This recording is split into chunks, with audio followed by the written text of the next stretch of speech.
Welcome to the Tesla Economist. Please hit the thumbs up and remember to subscribe. You can follow me on Twitter and talk to me on Patreon. I'm now at the stage where I'm locked in to 2170 batteries for this new Model Y. Everything, and I do mean every single metric, pointed to this new registered EPA vehicle using 2170 batteries.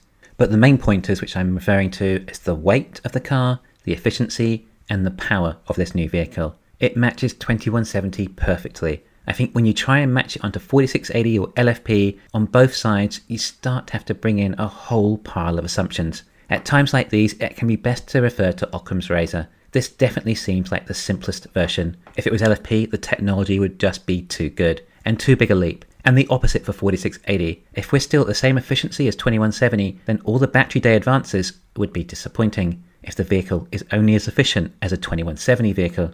There were only two other theories remaining for 4680, is that they're holding back the performance with software, or that the 4680 batteries are being developed in stages, neither of which I feel is particularly likely. But why a new 2170 vehicle? We already have 2170 vehicles. Shouldn't Tesla be spending time on making new vehicles with new batteries?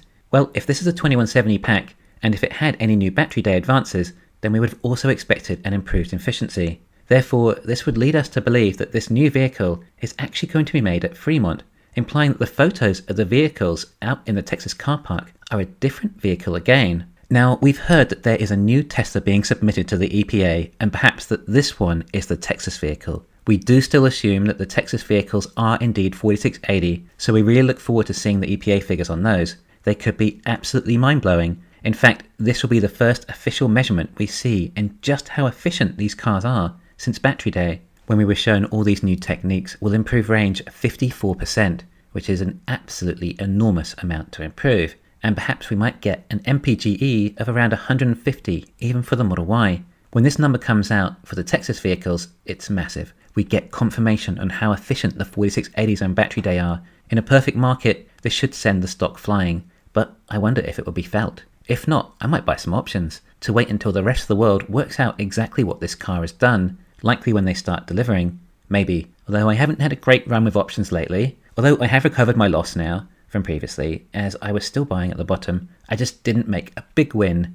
My timing was off by about a month. Anyway, like I said at the time, they were just a fun, calculated risk using money I could afford to lose, but it is still pretty gambly. But it does make it more fun. This is a sport, the greatest sport on the planet, the sport of business. And it's fun to place some bets on your favourite team sometimes. It makes it all that much more intense. In some ways, I almost feel like a sports commentator as to what is unfolding at Tesla and where this EV industry is headed. Alright, so we have these new Model Ys with 2170 batteries being made in Fremont. Judging by everything, it would be likely they're going to be exactly the same as the long-range Model Y, except with about 15 miles less range. But 279 miles is still a decent amount. It's even more than the standard range Model 3, which is why I was calling this Model Y medium range. Its battery capacity should be around 69 kilowatt hours, which will mean there'll be a few more batteries to go around. Would this then imply that Tesla would close down the performance and long-range lines and just focus on this medium, and then we would hope for a 4680 long-range and performance from Texas?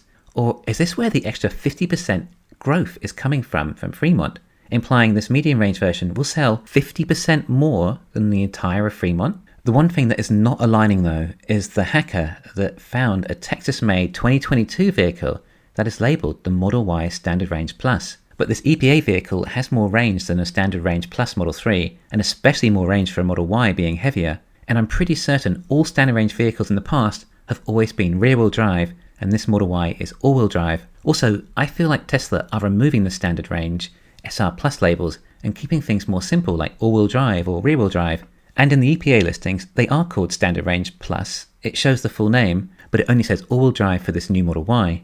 But perhaps it's called all-wheel drive because there is a new rear-wheel drive. Maybe that's what's coming from Texas. So back to my initial assumption that there will be a lower cost model coming from Texas.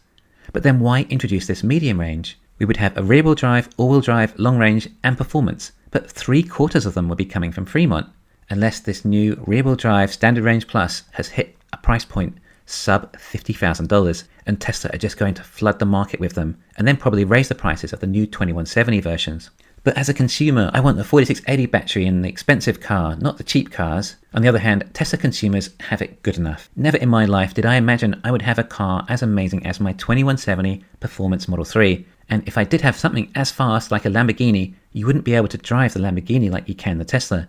After pumping that continual acceleration over and over again on a regular basis, you're going to end up with some serious Lamborghini servicing bills. Yeah, have you ever seen the bill for a new Lamborghini clutch?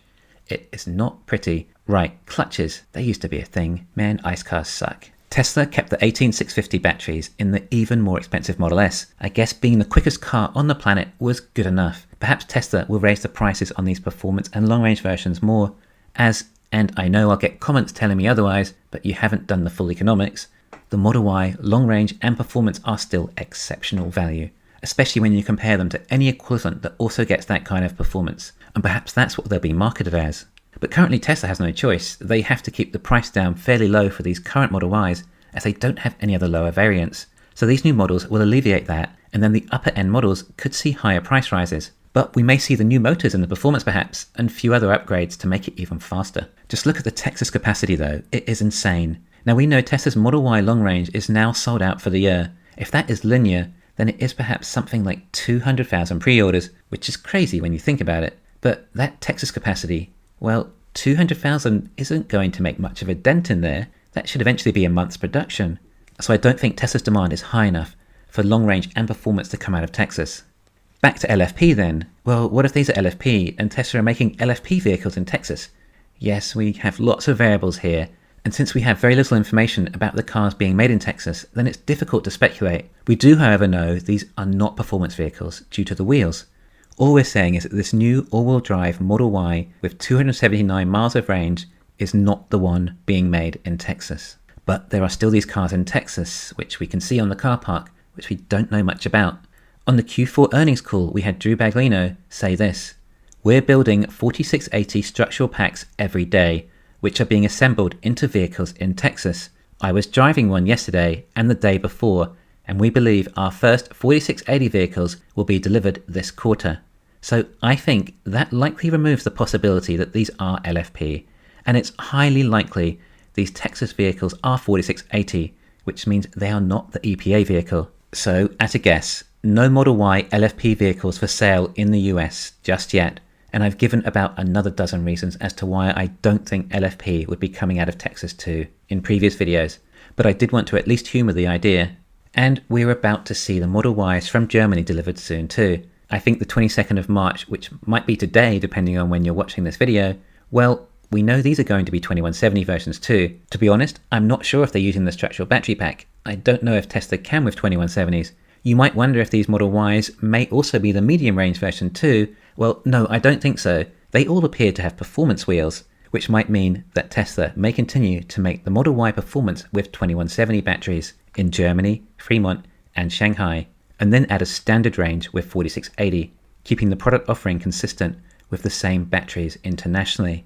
Like Elon said, he's dealing with the Baskin-Robbins scenario of batteries, like 31 varieties of ice cream. Due to Tesla needing so many batteries, they've had to take what is available and make the most from there. Consistency can be difficult, but this would work. Therefore, my current expectations are that there is a new medium-range all-wheel drive Model Y with 2170 batteries coming out of Fremont, along with the performance and long range.